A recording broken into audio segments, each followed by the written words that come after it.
Muitas vezes, até alguém me disse que, mesmo que o seu nome esteja num testamento, ele pode ser questionável, alguém pode chegar e falar, não, mas você não tem direito a tudo isso e tal, e não é tão fácil assim, né? Não, doutora, não é nada simples. Herança é algo comum de receber? É algo que as pessoas procuram mesmo orientação para receber? O brasileiro costuma deixar tudo escrito, o que vai dar e para quem vai dar? Não, não deixa, não tem, o brasileiro não tem costume de fazer testamento. Isso é um problema, né, doutora? E é o maior problema a herança, porque às vezes até uma herança móvel, um carro, e tem alguns herdeiros, alguns filhos, ou cônjuge, ou algum parente mais distante, sai briga. Não, e até quanto menos coisa, maior a briga. Sim. Não é, doutora? Exatamente. Porque tem muita gente querendo, por exemplo, no caso de um carro, um bem com um monte de gente querendo aquilo, né? Um monte de gente querendo aquilo, é verdade. E, doutora, por exemplo, vamos falar de duas situações diferentes. A primeira é quando existe um testamento.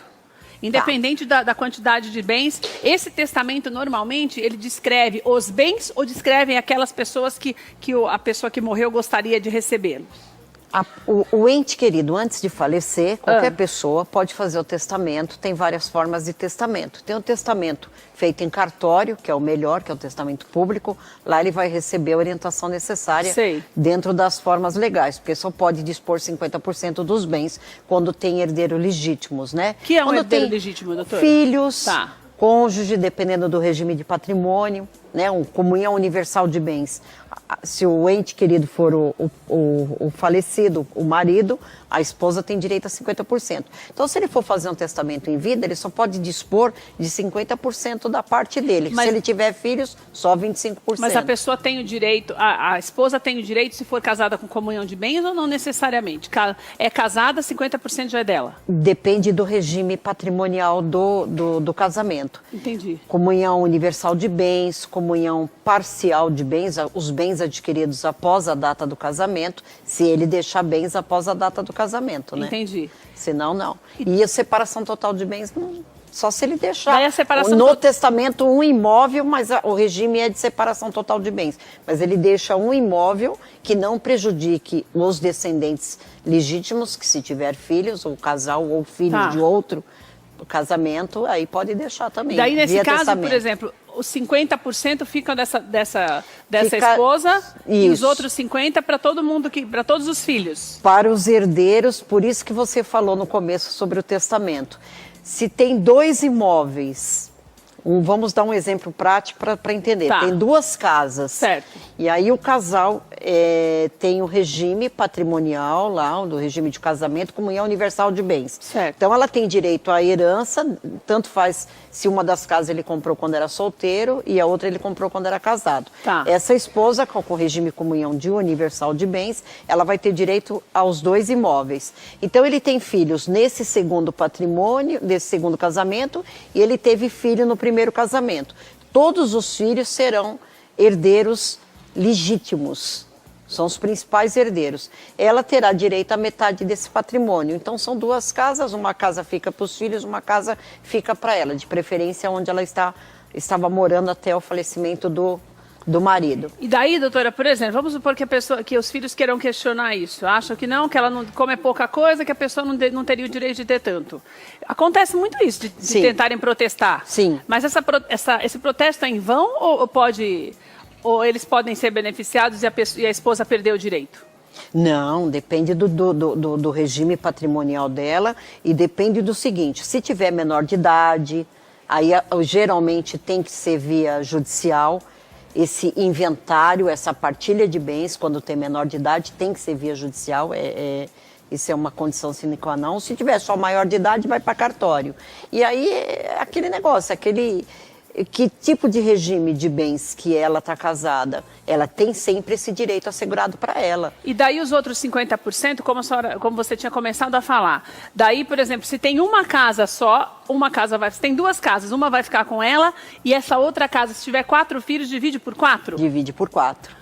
Mesmo que ele não pode, por exemplo, deixar assim, olha, tem uma casa só e vou deixar para o fulano e dane-se o resto, não pode? Não. Não. E se deixar também, eles é contestável. Podem, é contestável. É contestável. E praticamente causa ganho. Porque primeiro o que tem que acontecer? Assim que falecer aquele ente querido lá, a gente está colocando o dono, né? Estamos colocando o dono o homem, né? A mulher que eu não vou colocar mesmo, tá né? Certo, vamos deixar então, deixa o marido, né? Então o marido morreu primeiro lá, o que a gente vai fazer?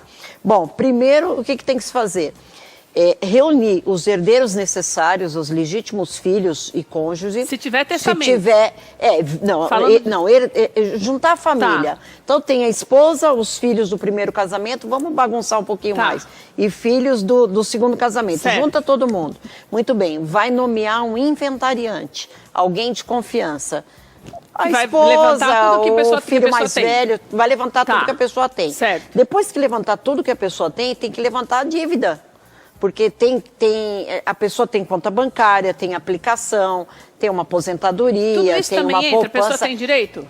Tudo. Dinheiro, divide tudo, dinheiro guardado, aplicação, e daí divide tudo em isso. partes iguais. Primeiro junta todos os bens, então ele tem lá R$1 milhão em bens. Certo. Aí tem que ver qual é a dívida que ele tem. Se ele tem alguma dívida que ele ainda vai pagar, ou um dinheiro que ele ainda vai receber. Então tem tudo isso. Ele tem algum crédito para receber? Ele tem dívidas para pagar? Daí então tem que deduzir tudo isso. Quitou tudo, não deve mais nada. Daí vê quanto sobrou uma casa, certo. Uma esposa e 3 filhos do primeiro casamento e 2 do segundo. Um radinho de pilha para cada um. Tem que vender o imóvel e dividir. Mas daí divide 50% para a esposa e os outros 50% para o restante da galera. Sim, se for comunhão universal de bens, comunhão parcial de bens, sim. Entendi. Agora, isso daí nós estamos falando no caso de terem deixado tudo escrito. Isso. Vamos imaginar que seja aquela lambança, que não deixou nada escrito. Que geralmente é bem típico do brasileiro. Que não deixou nada escrito, que não sabe, nem os filhos sabem o que o pai tem. Isso, aí daí, tem que fazer um levantamento. Mas tudo isso é advogado que tem que fazer, né, doutor? Geralmente é advogado. Daí já tem que contratar alguém para ver o que a pessoa tem. E por exemplo, tem que vasculhar, né? A vida daquele abençoado. Às vezes ele tem. Eu tive um caso que, na constância do casamento, o distinto deu uma casa de presente para amante. Olha, e aí? Então essa casa volta para cá de novo. Mas esse ele deu? Não pode, né? Mas para ele ter dado, ele tinha que ter colocado no nome dela, então. Então, mas para colocar, ele deu de presente, ele conseguiu fazer a documentação, passar para o nome dela, mas só que sem a anuência da esposa. Então, não é válido.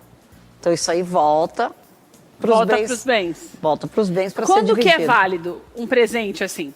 Como é que tem que fazer para validar isso e a pessoa não perder?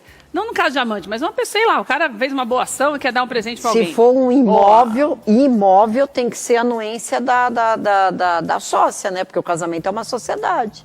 Você sozinho não dá para tomar decisão? Não. Para comprar, sim. Para doar, não. E, por exemplo, eu já vi casos da pessoa deixar um filho fora do testamento.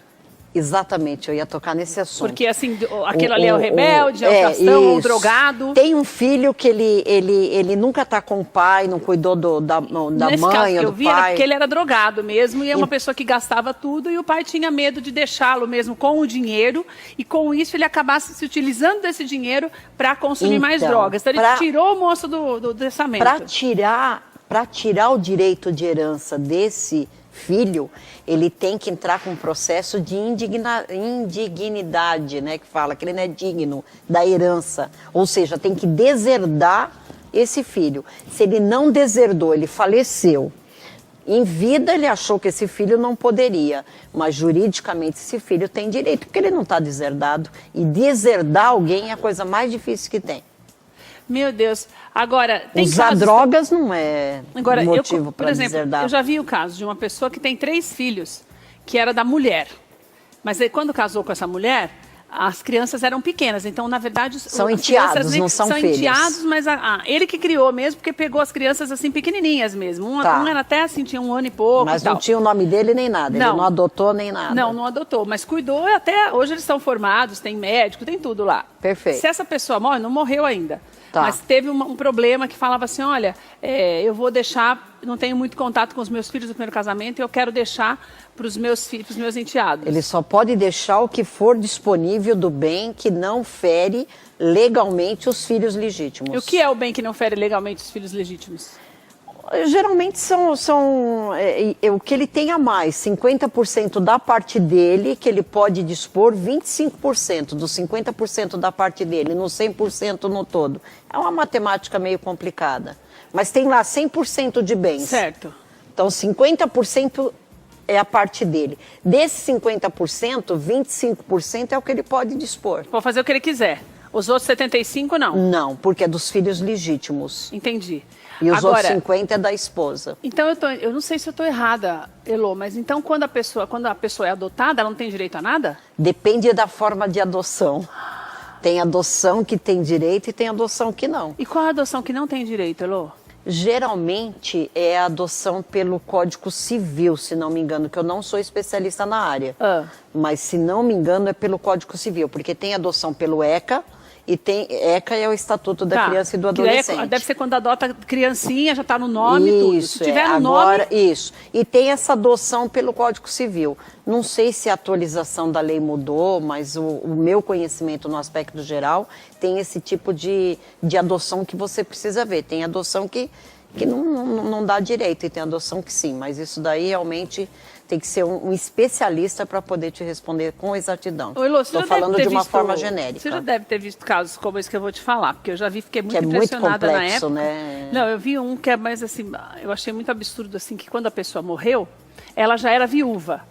Então, era tudo dela, né? Porque a pessoa já é viúva, morreu, e os filhos, eram 3 filhos. E os filhos começaram a brigar até pelas vasilhas de plástico da cozinha.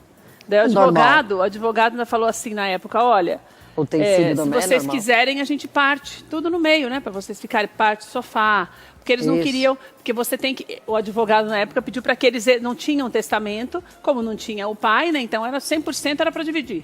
Ela tinha acho que 2 casas, mas tinha muitas coisas assim, muitas joias, bens materiais, né? Não no sentido de propriedades. Tinha um carro, mas tinha muitas joias, tinha roupas assim bem luxuosas, essas coisas. E as 3, e era um filho e 3 mulheres.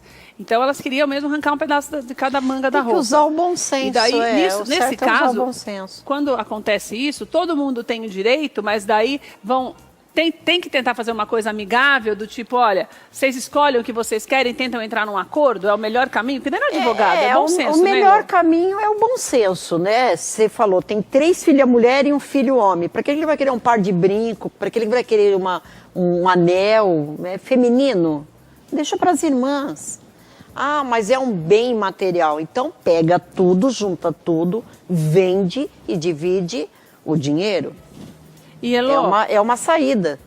E quando, por exemplo, deixa eu pensar numa situação mais assim, os filhos, já tem filhos, mas o filho morre. Um filho morre. Daí a esposa dele só tem o direito, só tem a esposa e um filho. Ele morre antes do pai morrer. A esposa fica com tudo? Fica para a esposa. Mas ele pode fazer um testamento, por exemplo, e deixar uma parte para a mãe dele, para a tia? Pode. Dispor da parte dele, que é a parte disponível dele. Mas nesse caso a parte dele é 50%, né, Elô? 50%. Se ele não tem filhos. Então ele tem que deixar os 50% para a mulher, mas os outros 50% ele pode fazer o que ele quiser. Doar, fazer para de caridade, o que ele quiser. Não tirando o direito da esposa, pode. E outra coisa, você lembra, acho que 1 ano atrás, que uma pessoa bem rica nos Estados Unidos deixou tudo para um gato? Eu lembro. Como é que funciona isso? É uma brincadeira? A pessoa pode recorrer? Uma loucura, eu já acho que é mesmo, você nem precisa me responder. Mas como é que se faz um caso como esse? Se a pessoa tem parentes próximos aqui no Brasil, tem parente próximo, tem primo, tem irmãos e tal. E daí faz o quê com o negócio aqui no Brasil gato, pode gente? Questionar, porque o direito de herança e de sucessão é até o 4º grau. Sei. Então, morreu o sujeito, não tem esposa, não tem filhos, vai para os pais, não tem pais, vai para os avós, não tem avós, então vai para os sobrinhos, netos, até primos. Então não tem ninguém, nem na linha de sucessão. Se rebelar e deixar pro gato. Não tem ninguém. Aí é a União, né? O Estado, o governo vem e pega o patrimônio dele. Outra então, coisa... ele pode até deixar pro gato, pro cachorro, deixar, mas não vai ficar. Não, a união vai pegar. Outra coisa pra gente encerrar, que eu me lembrei agora. Casos, por exemplo, que a mulher teve um filho com uma pessoa casada. Daí a pessoa é casada e é rica, mas não registra esse filho. Esse filho que é o bastardo, né, que se falava Sim. antigamente, ele tem direito à herança do pai? Tem direito, ela só tem que comprovar a paternidade, né? DNA nele. Sim, não pode chegar lá e falar, é o filho do Silvio Santos, ó, tem direito. Não, tem que comprovar a paternidade através do DNA. Mas daí solicita, tem uma por exemplo, briga, essa acho que pessoa... da Band, né, da TV Band, tem uma herança aí, numa briga aí de uma segunda, terceira esposa do... Tá nessa briga. Do vice-presidente? Acho que sim. Ah. Tá numa briga aí, me comentaram outro dia. E daí, daí a pessoa é obrigada a fazer o DNA? Ela pede via judicial e aí o juiz vai determinar. Se tiver indícios de que aquele filho é dessa pessoa, sim, tem que fazer o DNA. E daí ele o tem juiz direito obriga. do mesmo jeito como todo sim, mundo. impede igualdade com os filhos legítimos. Mesmo que ele nem olhe, nem queira olhar para a cara desse filho, não interessa. Precisa, não precisa. Mas o dinheiro ele vai ter que liberar. Claro. Olha só, gente, você vê, é um assunto que dá muito o que falar, né? Porque você vê só, são tantas coisas que podem ser evitadas com o bom senso. Não é que a gente está prevendo que alguém vai morrer e que você necessariamente tem que já começar a planejar a morte e tal. Mas tem algumas coisas, como doação de órgãos que nós falávamos há tempo. A pessoa, verdade. se você não deixar lá escrito, a Kelly Nascimento esteve aqui falando sobre isso, que era a mulher do Norton, nessa luta que o Brasil tem, que os brasileiros têm para conseguir órgãos, e muitas vezes as pessoas falam, eu gostaria de doar depois que eu morresse, mas você não deixa nada escrito. Se não deixar escrito, não isso tem é a mesma como. coisa. Se você, vai dar briga de todo jeito na herança, essa que é a verdade, né, Elô? Se tiver verdade. mais de um filho, vai dar briga de todo jeito, entendeu? O ideal é de fazer 2, 3 testamento, famílias, né? Mas... se tiver de 2, 3 famílias, dá mais briga ainda. Mas se você deixar tudo, sua vida em dia, ainda mais se você tem bastante dinheiro, né, Elô? Melhor deixar tudo escrito para não ter problema. Se tiver bastante bem, sim. Se tiver em nome, bem, né? Não, e se não que às tiver vezes não está no nome. Se tiver muito bem, é melhor ainda. É melhor deixar com mais rapidez ainda, porque brigar todo mundo por causa de uma coisa só vai dar muita confusão. Verdade. Olha, a Elô tem o site, tem mais informações, você conhece mais o trabalho dela, tem lá telefones também de escritório para você, de repente, se tem mais dúvidas, é legal que você marque mesmo o horário com ela, elofonseca.com.br. Estava com saudade, já viu? Não demora Eu também, querida. Uma alegria te logo, receber, logo eu volto, viu, minha sim. linda? O prazer é todo meu.